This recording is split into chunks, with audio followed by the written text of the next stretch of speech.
महाराज, आज पुत्रदा एकादशी है। जिस नारी को संतान नहीं हो रही हो, बहुत प्रयास कर लिया हो, पुत्रदा एकादशी पूरे साल में 2 बार आती है। एक श्रावण के महीने में आती है, दूसरी पोषादिक्रम में आती है।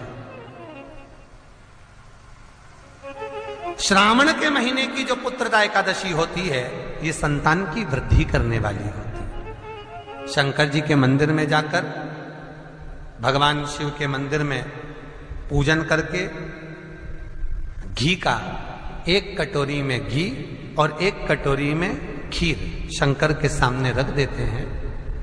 भगवान शंकर के मंदिर पर चौखट पर घी का दिया लगा देते हैं। शंकर जी की चढ़ी हुई 1 बेलपत्र साथ में रखें और 1 बेलपत्र को उठाकर शंकर जी के मंदिर की चौखट पे ही बैठकर चबा चबा कर खा लेते हैं। जो 1 बेलपत्र लेकर आए हैं वो अपने पति को खिला देते हैं। कहते हैं पुत्रदा एकादशी के दिन ये कर लेने पर संतान की प्राप्ति हो जाती है, पुत्र की प्राप्ति हो जाती है। ये वो एकादशी है। सबसे पहला नियम एकादशी व्रत का, सबसे पहला नियम है कि आप जिस दिन व्रत करो उसके 1 दिन पहले भक्ति का संचार इस हृदय में कर लो। भक्ति का संचार इस हृदय में कर लीजिए। जिस दिन आप व्रत करो, जैसे एकादशी का व्रत कर रहे हो तो दशमी के दिन शाम का समय जब आवे, रात्रि जब होने लगे, शाम का समय आवे और रात्रि का आप जब भोजन ग्रहण करो तो उस भोजन में कोई ऐसा पदार्थ ग्रहण मत करिए जिस पदार्थ के कारण आपकी एकादशी बिगड़ जाए।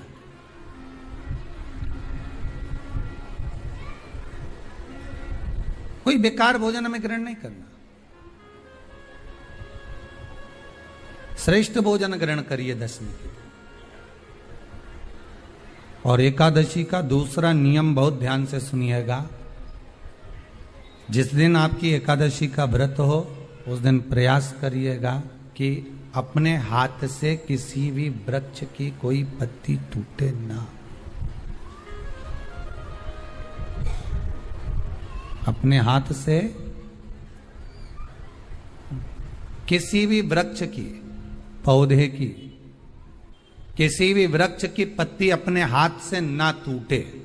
बहुत ध्यान दीजिएगा महाराज। एकादशी का ये दूसरा नियम है कि अपने हाथ से किसी पौधे की, किसी वृक्ष की, किसी डाली की कोई पत्ती टूटे ना, कोई पत्ती ना टूटे, इसका प्रयास करिए।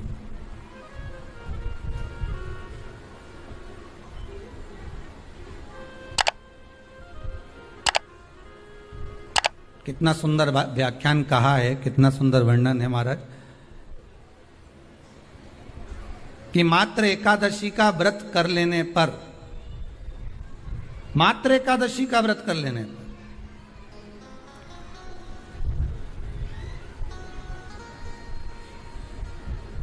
जो पूर्व में किया गया हमारा पाप कर्म है, हमने किसी जीव की हत्या करी है, हमने किसी को कष्ट प्रदान करा है, हमने किसी को अपशब्द कहा है, हमने किसी को ताने दिए, हमने किसी को आड़ा टेढ़ा कहा है, हमने किसी को गालियां दे दी है, मात्र एकादशी का व्रत ही कर लेने पर ये सारे जो दोष हैं वो समाप्त हो जाते।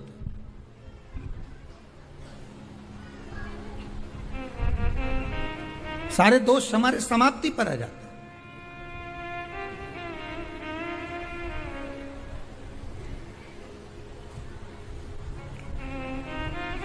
अब एक विचार करिएगा थोड़ा सा अपने मन में, अपने चित्त में, अपनी वृत्ति में एक बात उतारिएगा। एक अपने मन में एक बात को उतार कर रखिएगा कि आप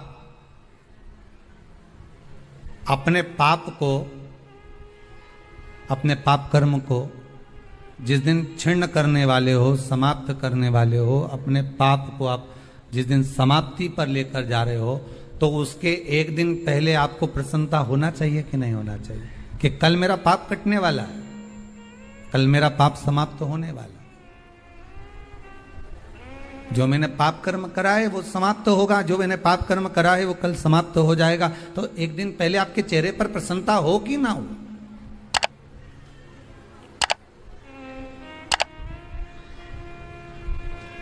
और चेहरे पर वो प्रसन्नता आपके आना चाहिए कि कल मेरा एकादशी का व्रत है, आज दशमी है, कल एकादशी का व्रत है, तो कल मेरी जब एकादशी का व्रत रहेगा तो मेरा ना जाने कितना कितना पाप, कितना कितना असत्य, कितना कितना झूठ, कितना कितना प्रपंच वो समाप्त हो जाएगा। इसमें मुझे प्रसन्नता हो, इसमें मुझे आनंदता हो।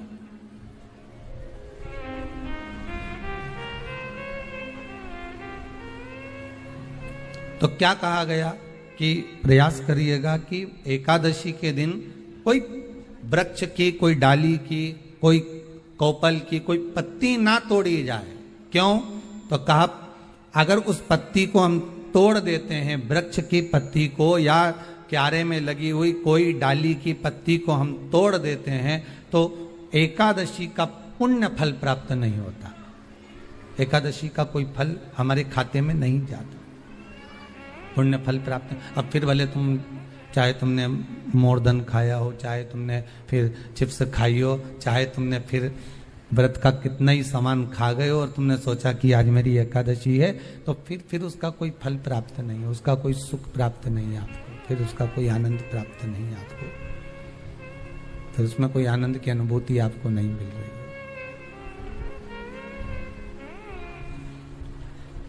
कोई व्यापार, कोई दुकान, कोई फैक्ट्री आपकी ठीक नहीं चल रही है, आप ठेला लगा रहे हो, सब्जी की दुकान लगा रहे हो, कोई दुकान खोल कर बैठे हो, कोई फैक्ट्री लगा कर बैठे हो, कोई व्यापार कर रहे हो और उस व्यापार में तुम्हें आनंद नहीं आ रहा, बहुत तकलीफ चल रही है, बहुत तकलीफ, सब कुछ करके देख लिया पर वो तकलीफ मिटी नहीं रही। किसी भी शंकर के मंदिर में बटकेश्वर महादेव के नाम से आप अगर जिस दिशा में खड़े हो, अगर आप शंकर के शिवलिंग के इधर हो तो बेलपत्री का डंडी का मुख आपकी ओर होना चाहिए, आप इधर हो तो डंडी का मुख उधर हो, आप उधर हो तो डंडी का मुख उधर हो, आप इधर हैं तो डंडी का मुख इधर। शंकर भगवान को समर्पित करो बटकेश्वर महादेव के नाम से, और बेलपत्र चढ़ाने के बाद में जो तुम्हारे कलश में जो जले, लोटे में जो जले, वो 7 बार से मतलब है अलग से लोटा भरना नहीं है, 7 बार उसी लोटे का जल जब बेलपत्र डंडी समेत समर्पित कर दें, उस लोटे के जल को 7 बार बटकेश्वर महादेव का नाम लेकर